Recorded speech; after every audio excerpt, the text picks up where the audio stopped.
नमस्कार साथियों, आज की इस वीडियो में हम त्रिघात बहुपद के गुणनखंड ज्ञात करना सीखेंगे। सबसे पहले मैं आपको बता दूं, जो त्रिघात बहुपद है उसके 3 गुणनखंड होंगे। इसका पहला गुणनखंड तो हम हिट एंड ट्रायल मेथड के द्वारा ज्ञात करेंगे, यानी कि x के मान रखेंगे और जिस मान के लिए इस बहुपद का मान क्या हो जाएगा 0, वही क्या होगा इसका शून्यंक, और शून्यंक की सहायता से हम गुणनखंड निकाल लेंगे। कैसे निकालेंगे मैं बताऊंगा आपको, ठीक है।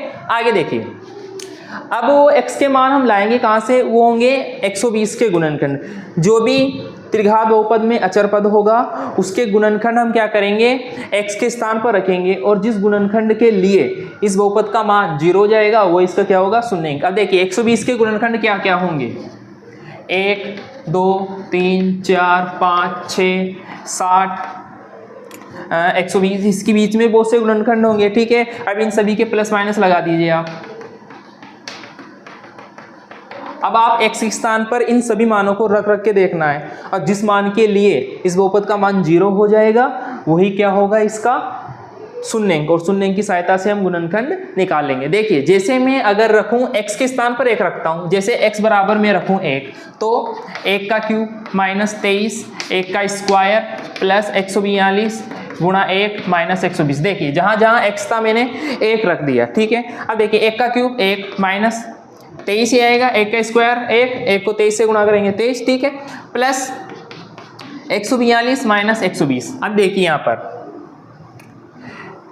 माइनस का 23 माइनस 120 क्या हो जाएगा, माइनस का 143, 142 प्लस 1 क्या हो जाएगा, प्लस का 143। अब देखिए एक संख्या प्लस की, एक संख्या माइनस की है, और दोनों संख्या सेम है तो क्या हो जाएगी 0, यानी कि 143 में 143 घटाएंगे क्या मान आएगा 0 आएगा। अब देखिए जैसे हमने x के स्थान पर 1 रखा तो हमें क्या प्राप्त हो गया, 0 प्राप्त हो गया। इसका मतलब क्या हुआ, x बराबर 1, इसका क्या है शून्यंक है, और शून्यंक की सहायता से गुणनखंड कैसे निकालते हैं। अब देखिए 1 को इधर पक्षांतरित कर दीजिए, किसका हो जाएगा, माइनस का 1 हो जाएगा, तो x माइनस 1 ही क्या होगा इसका गुणनखंड होगा, ठीक है। अब आगे देखिए मैंने बताया था इसके 3 गुणनखंड होते हैं, एक गुणनखंड तो अपन लोगों ने निकाल लिया। अब बाकी के 2 गुणनखंड कैसे निकालेंगे भाई, देखो इसमें क्या करेंगे, इस बहुपद में x माइनस 1 का भाग देंगे। अब भाग देने पर जो भागफल में हमें एक द्विघात बहुपद प्राप्त होगा, उस द्विघात बहुपद के गुणनखंड ज्ञात करेंगे, वहां से हमें 2 गुणनखंड प्राप्त होंगे। 2 गुणनखंड वो रहे और एक गुणनखंड ये रहा, और इस त्रिघात के कितने गुणनखंड ज्ञात करेंगे, 3 गुणनखंड ज्ञात करेंगे, ठीक है। अब देखिए कैसे,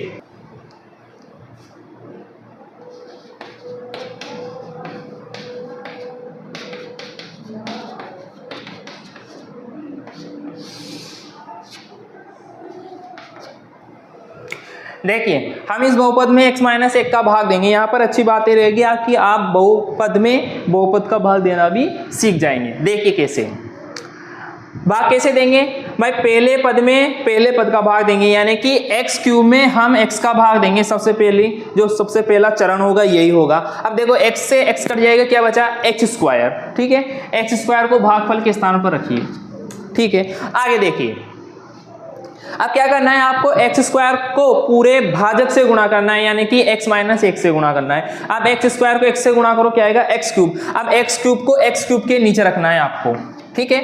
माइनस 1 को x स्क्वायर से गुणा करो क्या आएगा, माइनस का x स्क्वायर। इसे x स्क्वायर के नीचे रखना है, ऐसा नहीं होगा कि आप इसे x के नीचे रख दें या फिर अचर पद के नीचे रख दें, ठीक है। अब लाइन खींचिए जैसा आप भाग में करते हैं, ठीक है। अब आपको क्या करना है, जो नीचे जो चर आए हैं, ठीक है, जो चर आए हैं उनका क्या करना है, चिन्ह चेंज करना है, यानी कि साइन चेंज करना है। देखिए एक्स क्यूब किसका है, प्लस का है, तो इसे माइनस का कर दीजिए।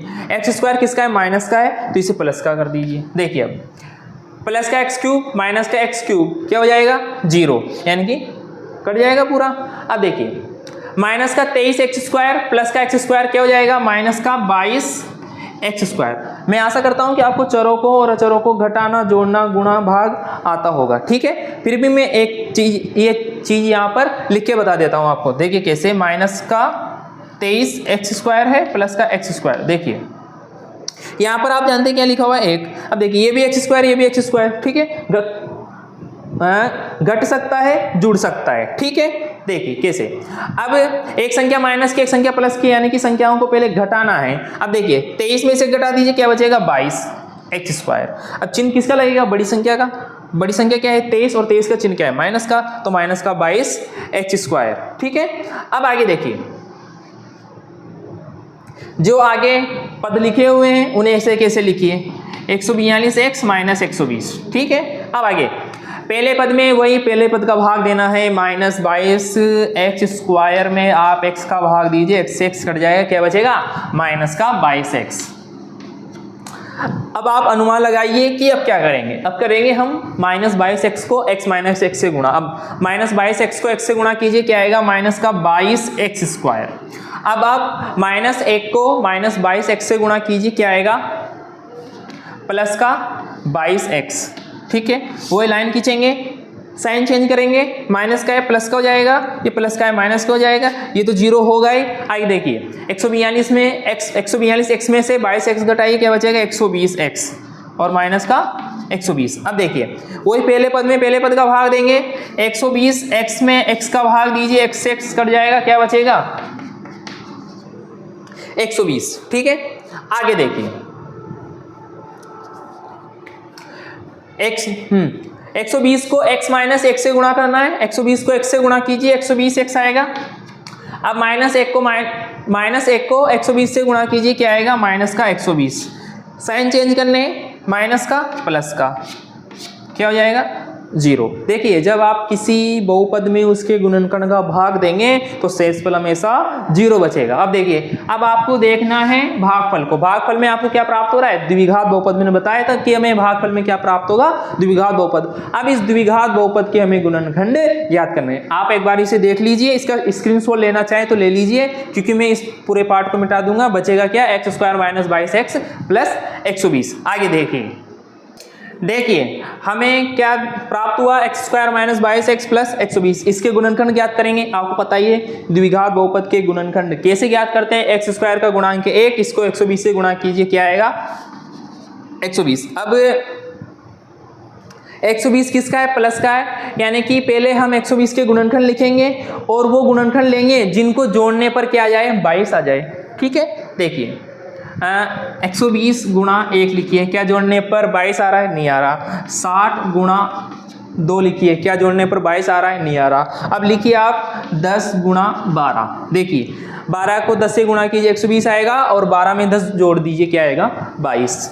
ठीक है, अब देखिए x² माइनस 22x के स्थान पर क्या लिखेंगे, लिखेंगे 12x प्लस 10x। देखिए जब आप 12x में 10x जोड़ेंगे, क्या आएगा 22x आएगा। ठीक है, यानी कि हमने जो गुणनखंड किए हैं बिल्कुल ठीक किए हैं। देखिए आइए, ये x² minus 12x bye minus को अंदर गुणा करेंगे और माइनस का 10x और ये प्लस का 120 आपका है ही सही। आगे देखिए प्रथम दो और अंतिम दो में से उभयनिष्ठ लेते हैं, इसमें क्या आएगा x को माना जाएगा x माइनस 12। ठीक है, इसमें क्या कॉमन लेंगे, माइनस का 10 कॉमन लेंगे, अंदर क्या बचेगा प्लस का x और माइनस के 12। देखिए यहां से x माइनस 12 और x माइनस 10। देखिए एक गुणनखंड तो वो रहा और दो गुणनखंड ये रहे, और ये तीनों ही गुणनखंड क्या है, इस बहुपद के गुणनखंड है। यानी कि हम इसे कैसे लिख सकते हैं, आप इसके स्क्रीनशॉट ले लें पहले। ठीक है, आगे देखिए